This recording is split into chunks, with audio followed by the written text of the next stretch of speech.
അധ്വാനിക്കുന്ന യുവ തലമുറയാണ്. കണ്ടോ, ഇതിങ്ങനെ പിടിച്ച ഈ വടി, എന്നിട്ട് ഈ കജ്ജിപ്പടിയും വെക്കുക. ഇതൊരു പൊസിഷൻ ഞാൻ പറഞ്ഞത്. എന്നിട്ട് ഇങ്ങനെ നിന്നിട്ട് നേരെ സെൻറ്ററിൽ നിൽക്കുക. എന്നിട്ട് ഇത് സെൻറ്ററിൽ ഒറ്റ കുത്തും. ആ കുത്തുത്ത് മറ്റേ നേക്കറിയണം. എന്നിട്ട് ആ നേക്കറിഞ്ഞിട്ട് ഇങ്ങനെ തോണി തൊയ്യണ മാതിരി 2 തൊയ്ച്ചിൽ. എന്നിട്ട് ഇങ്ങനെ സ്പീഡ് ഇങ്ങനെ കൂട്ടി മെല്ലെ മെല്ലെ വേഗത്തിലാക്കി ഇങ്ങനെ ക്ലോക്ക് വൈസ് ഇങ്ങനെ ആക്കുക. വട്ടത്തിൽ വട്ടം നാരങ്ങ അങ്ങനെ. എന്നിട്ട് ഇങ്ങനെ കറക്കി അപ്പൊ നമ്മളെ പൊസിഷൻ ശ്രദ്ധിക്കണ്ടോ, കജ്ജിപ്പടെ തന്നെ പിടിച്ചണം. പിന്നെ എന്താ വെച്ചാൽ നമ്മൾ കാലിങ്ങനെ ആടണം. പണ്ട് ദഫ് വലിച്ചൂലേ, ആ ആട്ടം. പിന്നെ നമ്മൾ ഊരങ്ങനെ പോകണം. അതിൻ്റെ ഇടയ്ക്ക് ഒരു പാട്ടും പാടുണ്ടെങ്കിൽ മൂടി പാട്ടിങ്ങനെ പാടാൻ പോയി അല്ലേ, ജാവതി എന്നൊക്കെ ഇട്ടാണ്ടല്ലോ വേഗം അലങ്ങും.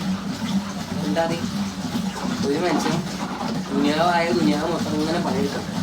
ഇടയ്ക്ക് ഞാൻ ആലോചിച്ചു ഇതിന് മേലെടുത്ത് ചാടലാണ്. പിന്നെ എന്താ അറിയോ, ഒക്കെ ശരിയാവും ഇൻഷാല്ലാ.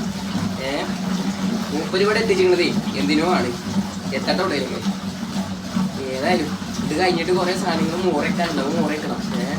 തോക്കാനും തുടക്കാനും മോറയ്ക്കാനൊക്കെ കണ്ട് പഠിച്ചു. ഇനി കെട്ടുന്ന കുട്ടികൾക്ക് ഭാഗ്യം. എന്താ അറിയോ, ചെല്ലം മന്തി ഉണ്ടാക്കാൻ അറിയാം, തുടക്കം അറിയാം, വിരിച്ചറിയാം, മോറ അറിയാം. അങ്ങനെ ആ കിടത്ത് ഇങ്ങനെ നടന്നു. നിങ്ങൾക്ക് ഇങ്ങനെ നോക്കുക, പൈസയൊക്കെ തന്നാണ്ട് സ്നേഹം ഇങ്ങനെ തരും നമ്മൾ. പണിക്കിങ്ങനെ പോകണം. എന്താ പുതിരെ ഏതായാലും കരക്കട്ടെ.